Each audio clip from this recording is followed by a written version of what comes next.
That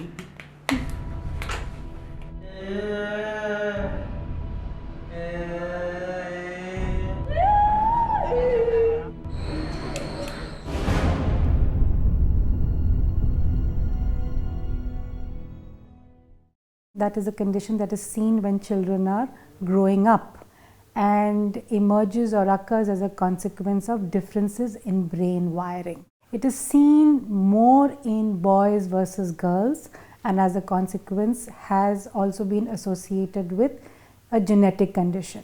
They have challenges in social interaction. They are hesitant to make eye contact. They have challenges in communication, and they also exhibit repetitive behavior. My son was born, he was a complete normal child, and he had been achieving all the milestones till the age of 1.5 years. And it was after 1.5 we started realizing that he is not speaking up, even though he is following certain few words he started, but he was not really speaking up. So we started worrying, and we went initially to a doctor, and doctor would say that it's a boy, so it may take another, sometimes boy speaks up at the age of 2.5 years, 3 years. So that was there, but still our worry started in that very process. And in the meanwhile, we had to shift from one place to another. We moved out from there, and then that is the place we had to shift to Goa. And when we shifted out there, we could really find the gap. He was already by then 2 years old, and when we found the gap and the worry as a parents, initially we went to a doctor. We didn't know anyone there. It was a new place. We had to go to a doctor, and he then suggested us that you can go and check out with one of the their NGO is there, that where they have a child psychiatrist, so you can go and check out there. So that was the first time that we have come to know about what is autism.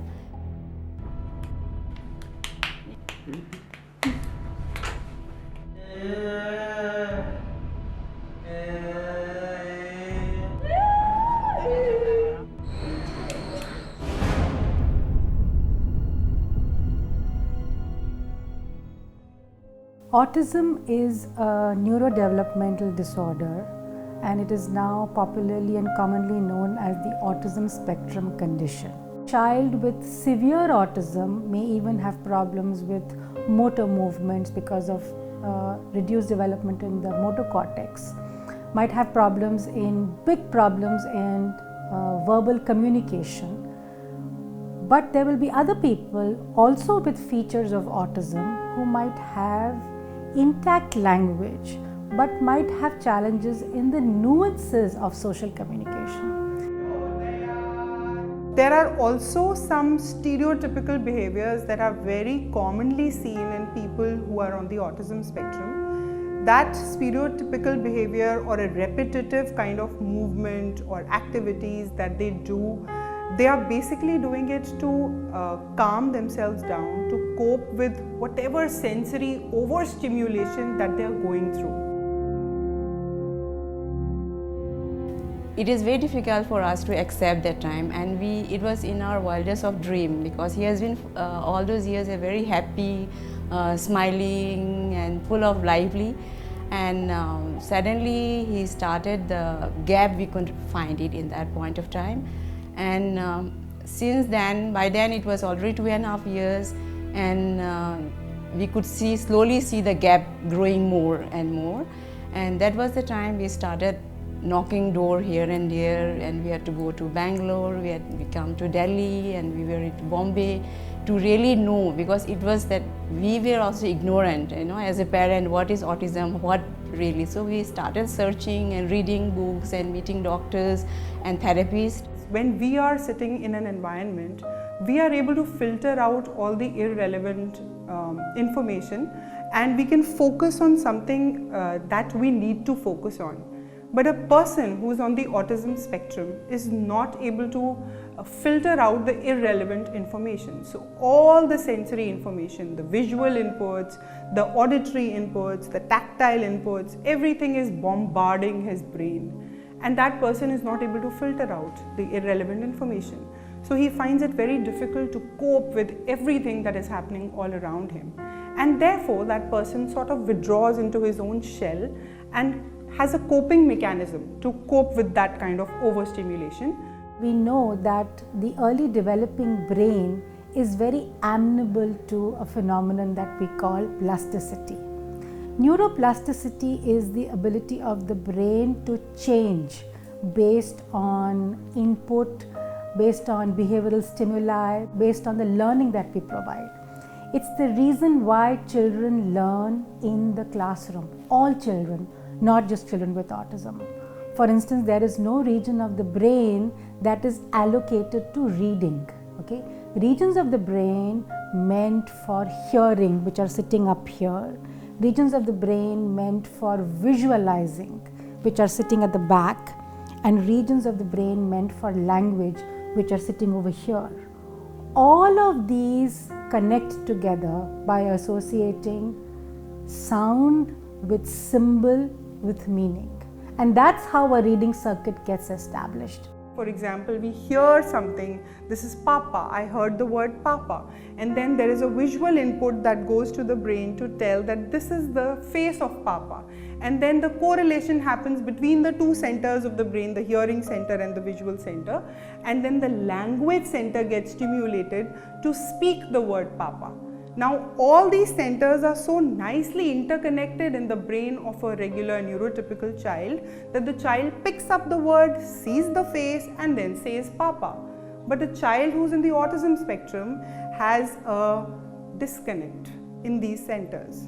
He's able to hear the word Papa clearly, he's able to see the face of Papa very clearly, but when it comes to correlating and then developing that ability to speak that word Papa whenever he sees the picture of Papa or looks at Papa or hears Papa is not happening. That was the time that they still, as a parent, we always had a hope that, yeah, even though we are being told about these steps you should follow, you should take up for social and put to the play schools and lot of social activities outside, outdoor activities would be done. Still, we always had a feeling that maybe one day he will come out of all this, you know, with that expectation, because we are not fully aware till then that the journey what the autism is going to take place. It is so all these years we had to really face a lot of in between. They have a behavior issues comes up, the schooling problems comes up. So with the school that we had to shift from one school to another so that we can have a better place for him, that the teachers would understand, because since it was a place where we don't have a early intervention center, so as a parent I had to go to various centers and therapies and get myself trained and to be with the child, so that when I come back home I can practice it or I can do with him. So various home programs, home interventions, we would come, we'd go to, often come to Delhi for that, and then I go back home and I do with my son, because we cannot just depend on a school or, you know, only one place. And as a mother and as a parent, we are fully involved in that, the whole process of that. When I talk to you or you talk to somebody else, most oftenly you sample the face as you talk. So your eyes will go to the eyes, to the mouth, to the cheeks, all of that. Children with autism will fixate on one part of it, okay? They will fixate on one part of the face, often not the eyes, and talk, because they find these two distracting. So they do very good local processing, but have a challenge with integrating the global information that a face tells you. So you know that somebody is happy because of the eyes, the mouth, the cheeks, all of that coming together. A child with autism often does not do that, okay? So you want them to become aware of these things and teach them these things. So we have all been looking a lot for measures that can be picked up behaviorally, okay? How do you make sure children respond to a name? And by 6 months, we know that more children start responding to it. So can mothers become a little alert if children are not responding to name, are not responding to language sounds? When a child, say in the age group of 5, 6, 7, 8, up to 10 years of age, comes with a diagnosis of autism, if the child is on the autism spectrum, there's a huge amount of intervention that can help the child to progress and bring out the potential. There's a lot of potential that we can access and reach there. As far as the skills are concerned, there is a term called skill training.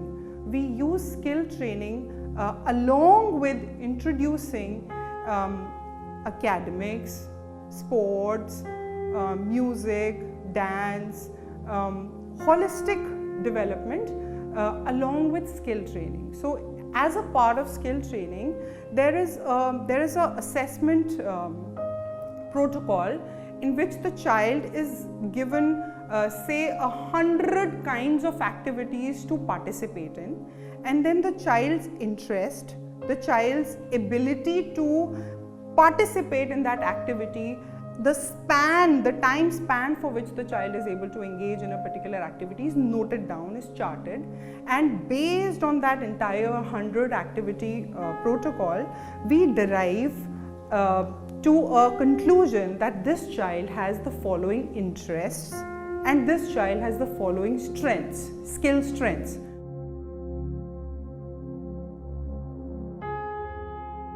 Children with autism who did develop language showed big nuances in pitch.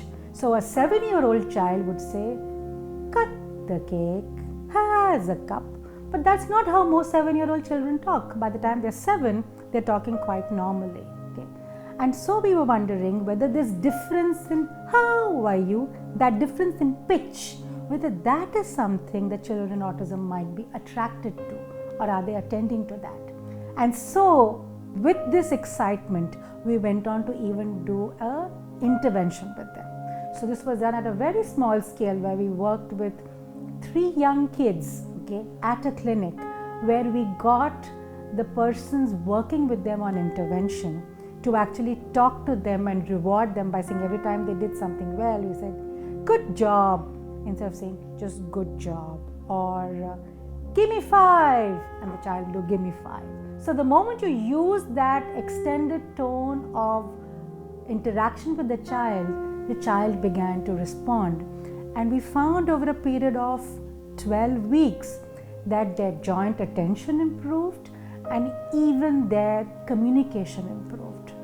And what was most remarkable was that the child who had the biggest challenges in communication, who was the least verbal, actually showed the biggest impact. Okay? And so our hope really has been after that, if we are able to scale this and make this available to larger number of parents to be able to use. What we are still trying to understand is which are the best windows of opportunity to use this. Should you use this at 3, at 5, at 7, at 15, or is it lifelong? Building a bond with the child.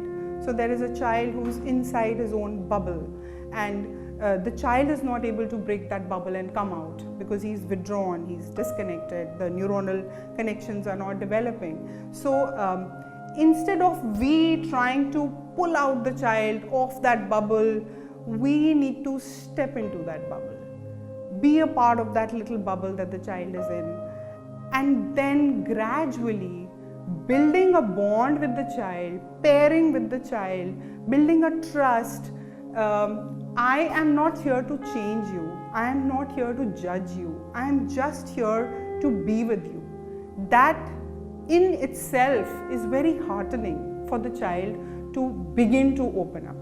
The child begins to open up once the child feels and realizes that this person is not here to judge me or change me or don't do this, don't do that. This person is here just to be with me, to enjoy my company, and I can enjoy this person's company.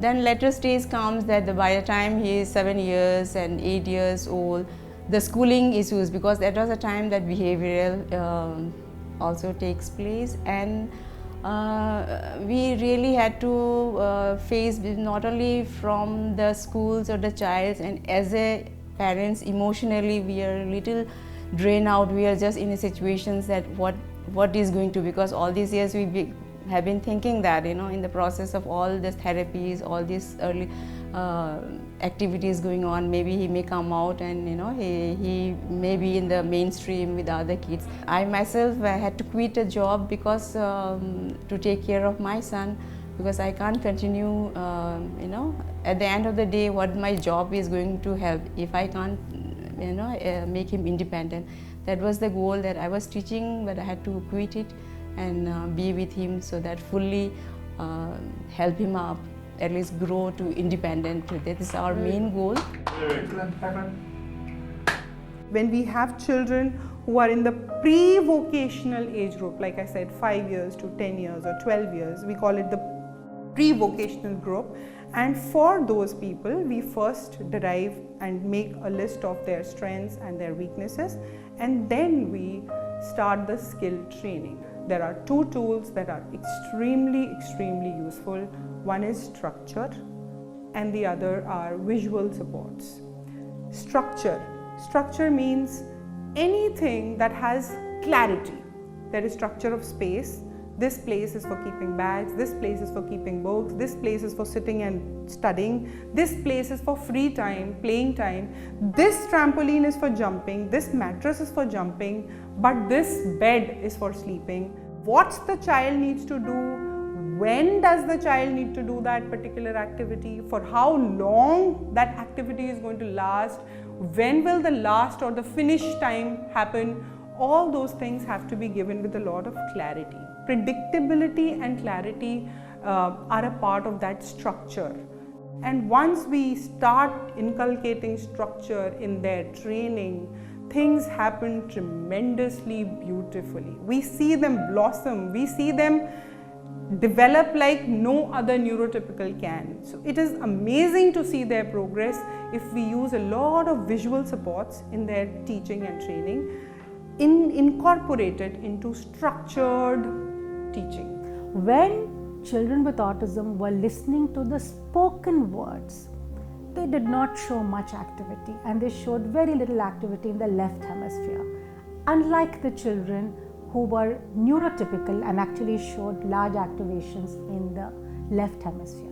But when we played them the musical sounds, the ones with sung speech, we actually found that they showed large amounts of activity, very similar to the way neurotypical children also spoke, and the same way in the condition for tones, thereby telling us that this combination of tones with speech, or where there were extended pitch patterns, was something that their brains were responding to. Vocational training is the most important way to give them a direction, to provide meaningful engagement to them, as well as training them for more employment. So for vocational training, we have small vocational units that we have created. One of them is a computer training lab in which we train the students on various aspects of computer education, including some multimedia projects. So there is a basic computer course, there is a advanced computer course, and there is a pre-professional computer course. In the pre-professional course, they are learning to take projects. So we give them internal projects, in-house projects. Teachers give them projects and they complete those projects and then they submit it. So they learn to respect authority, they learn to adapt to a work culture, they learn to follow work ethics and rules, they learn to follow time deadlines and complete targets in a given time. Similarly, we have a shop in the school and we do a retail shop management course. So the students who are on the autism spectrum, they learn to create their products and then display them in the shop and then manage the shop completely independently with some help, of course. So there are customers who come in to buy things from the shop and people on the autism spectrum sell them.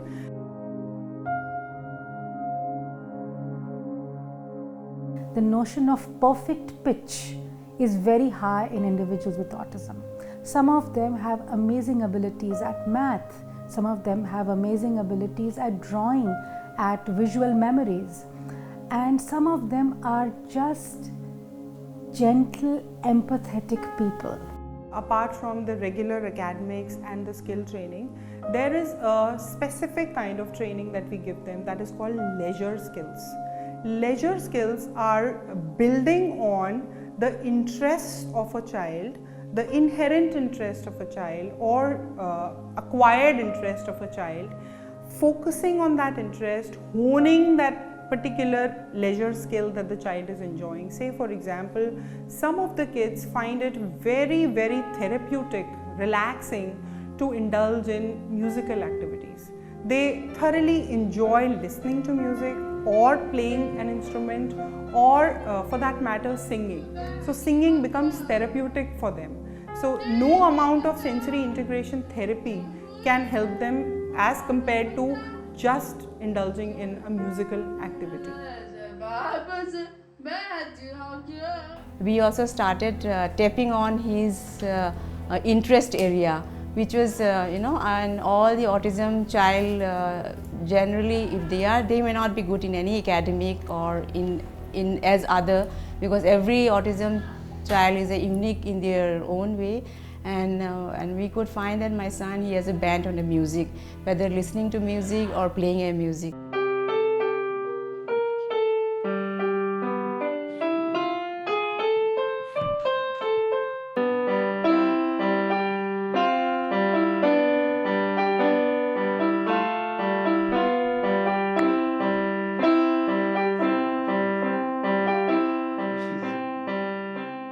So exposing a child at an early age to leisure activities that can not only bring happiness, induce the secretion of happy hormones in the brain, which in itself is therapeutic and in itself makes the child more interested in the environment, more willing to learn. If the child is happy, if the child is connected, he's obviously learning better. If they have some talent in something, if you can, as a parents, can tap up, that is the area that we put him. So that is where Prithvi is now into tabla and the piano. These are the two things that we are, and let's see. And beside that, he is into, does a lot of sports activities. He is into cycling and basketball. Of course, as a parents, we have to always push him every step, and we have to be always there. We have to always encourage him. He too got an award and prizes, so that really motivates him, and we can see the happiness, the joy, that small confidence that they get. I love music.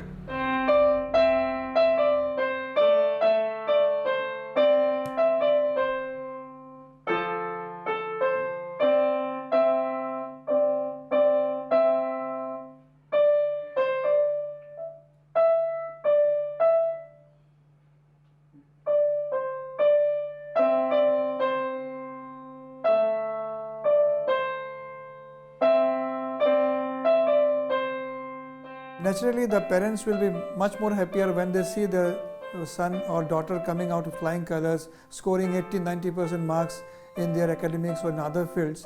And what happens to a parents of autistic child, it's every milestones that he achieves that gives the satisfaction. The milestones of his giving a smile, his understanding is improving, his eye contact improves, he is able to socialize with the peer group. He is doing some kind of, excellent either in terms of music or sports or other areas where he has that skill set and is showing that kind of a dramatic change. So that is the moment every autistic parents, I'm sure, must be waiting for, to see that their years of, the efforts that they are putting in for the child, it is, coming to light, and the child is able to. So every small milestones gives them a maximum satisfaction to the parents of child with autism, which I don't think that the other people can understand, ever think of, because the struggle that they have been going through, just to see a small smile in the face of the child. So once that is visible, extremely the child parents are very, very happy to see that yes, my son or my daughter has achieved these milestones, and that's the moment I think we are all living for.